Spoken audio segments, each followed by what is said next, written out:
Pasien asal Polewali Mandar yang diduga terserang hepatitis akut kini terus mendapatkan perawatan intensif di Rumah Sakit Wahidin Sudirohusodo.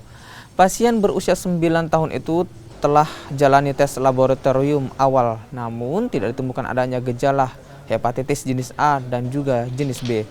Tim dokter pun kini melakukan pemeriksaan lanjutan serta mengirim sampel darah pada Kementerian Kesehatan. Kondisi beberapa jam yang lalu sesuai dengan hasil observasi dan evaluasi dari dokter anak kita dan tim yang merawat dari anak yang diduga hepatitis ini, perkembangannya sangat bagus dan alhamdulillah semakin hari dari 5 hari kelima perawatan semakin bagus dan parameter laboratorium juga menunjukkan perkembangan yang bagus. Salah satu yang kita nilai perkembangannya adalah anak ini tidak demam lagi selama masuk Rumah Sakit Wahidin. Kemudian makannya juga semakin bagus.